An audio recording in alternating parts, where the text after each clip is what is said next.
2022 के विधानसभा चुनाव में किसकी नैया पार होगी, किसके हिस्से में हार होगी, क्या बन रहे हैं सियासी समीकरण और किन मुद्दों का होगा 2022 का रण। आपके विधानसभा क्षेत्र की पूरी पड़ताल 403 में। आज बात गाजीपुर सदर विधानसभा सीट की।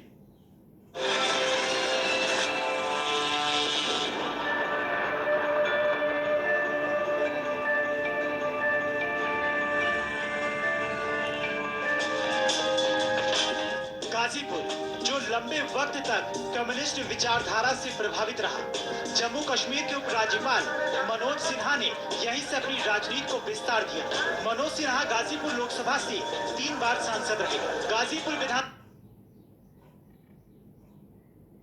संगीता बलवंत विधायक है। 2017 विधानसभा चुनाव में संगीता बलवंत ने एसपी के राकेश कुशवाहा को हराया था।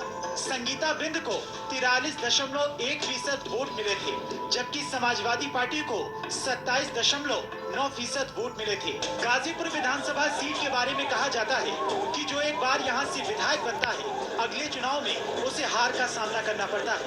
दरअसल अब तक कोई भी सीट से दोबारा नहीं चुना गया है। 1991 में बीजेपी के उदय प्रताप विधायक बने। 1996 में सीपीआई ने जीत हासिल की। 2002 में गाजीपुर सीट बीएसपी के पाले में चली गई। 2007 में एसपी की सैयदा शादाब फातिमा विधायक बनी। 2012 में एसपी के विजय कुमार मिश्र विधायक बने और 2017 में संगीता बलवंत विधायक चुनी गई। जाहिर है बीजेपी और संगीता बलवंत के सामने 2022 में इस मिथक को तोड़ने की चुनौती होगी। सदर विधायक के कामों से 90% में संतुष्ट हूं। विधायक ने कैसा काम किया? विधायक अपनी क्षमता के अनुसार जितना काम करना चाहिए उतना किया है। माना जाता है कि गाजीपुर विधानसभा सीट पर जातिगत समीकरण काफी अहम है। जो भी दल इन समीकरणों को साधने में सफल रहा, उसका जीतना लगभग तय माना जाता है। गाजीपुर विधानसभा सीट पर ओबीसी वोटर निर्णायक भूमिका में है। ब्राह्मण, भूमिहार, राजपूत मतदाताओं की संख्या भी खासी है, जिन्हें साधने के लिए हर दल की ओर से कवायद होती है। इसके अलावा विकास का मुद्दा अपनी अहमियत रखता है। महाराजगंज वाली रोड तो देखिए अक्सर खराब हो जाया करती है, क्योंकि वो रोड नीची है और जब तक वो रोड पर मतलब कि विकसित कार्य नहीं होगा, जब तक उसकी ऊंचाई नहीं दी जाएगी, उसको तो हम देखते हैं कि चाहे किसी की सरकार रही हो, हर साल जो कहते हैं टूट जाती है। हर साल जब पानी जहाँ जिस रोड पर जमा होगा वो रोड हमेशा खराब मिलेगी। करीब 3,30,000 मतदाताओं वाले गाजीपुर विधानसभा क्षेत्र का एक बड़ा हिस्सा हर साल बाढ़ से प्रभावित होता है, जिससे निपटने के लिए हो रहे कार्यों को लेकर जनता के अपने सवाल हैं। कटान की दृष्टि से पुराना सुकनी में काम हुआ, आके शेरपुर, तुलसीपुर, गोसंदीपुर, गद्दोगाड़े आके वहाँ के किसान प्रभावित हो गए। शहरी क्षेत्र में कई सड़कें बरसात में टूट चुकी हैं, जिनके निर्माण की मांग भी उठ रही है। गाजीपुर से सूर्यवीर सिंह के साथ टीम न्यूज स्टेट। गाजीपुर सदर से विधायक संगीता बलवंत सरकार में मंत्री हैं, जिन्होंने क्या विकास कार्य कराए हैं, क्या दावे हैं, आपको सुनाते हैं।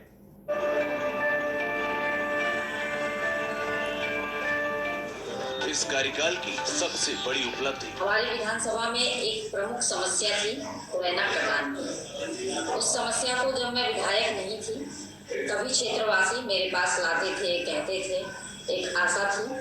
और जब मैं विधायक निर्वाचित हुई तो मुरैना कटान पे 11 करोड़ का जियो ट्यूब का कार्य और शिव पूजन बाबा धाम पर जहाँ कटान होती थी, वहाँ पर लगभग 12 करोड़ का जियो ट्यूब का कार्य करवाने का काम की। उसके अलावा हमारे करंडा ब्लॉक में नहरों का पक्कीकरण नहीं हुआ था। 5 करोड़ 12 लाख की लागत से नहर का पक्कीकरण करवाई। लोग दोबारा आपको वोट क्यों दें? मैं कहना चाहूँगी आप लोगों से कि 2017 में भारतीय जनता पार्टी ने सभी जाति, धर्म, वर्ग के लोगों को शामिल करते हुए सभी के लिए काम किया है और उसी सिद्धांत पे हम भी अपने विधानसभा में सभी लोगों के लिए काम किए हैं। हम यह नहीं देखे हैं कि जो सड़क बनवा रहे हैं तो उस पर किस धर्म के लोग चलेंगे। हम यह नहीं देखे हैं कि जो हमारा कटान है, जो हमारा मुरैना कटान पे जो काम हुआ है, उस पे किस जाति विशेष के लोग रहते हैं। इस बार जीते तो क्या करेंगे? जो विकास के काम अभी अधूरे रह गए हैं, 5 साल साल में जितनी अपेक्षा थी उतना जो नहीं हो पाया है, जो शेष है उसको हम चाहेंगे कि अगली बार यदि मौका मिलता है तो उसे पूर्ण करें। विधायक के दावे कुछ भी हो, लेकिन विपक्ष उनके दावों से इत्तेफाक नहीं रखता।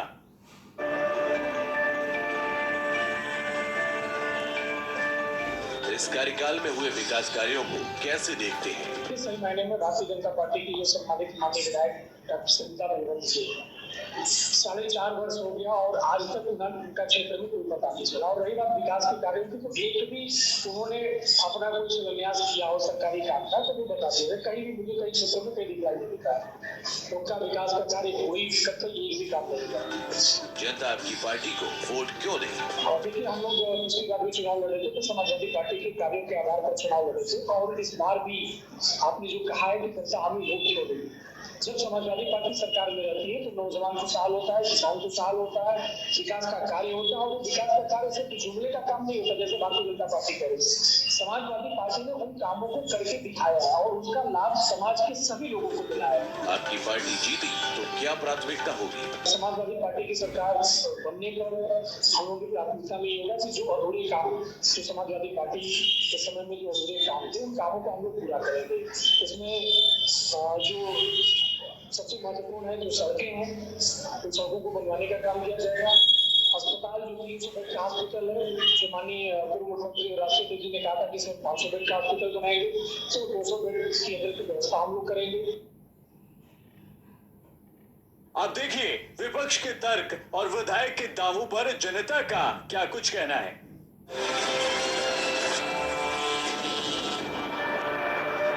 क्या इलाके में हुए विकास से आप संतुष्ट हैं? सदर विधायक के कामों से 90% में संतुष्ट हैं। विधायक ने कैसा काम किया? विधायक अपनी क्षमता के अनुसार जितना काम करना चाहिए उतना किया है। विधायक जी कहाँ काम किए हैं?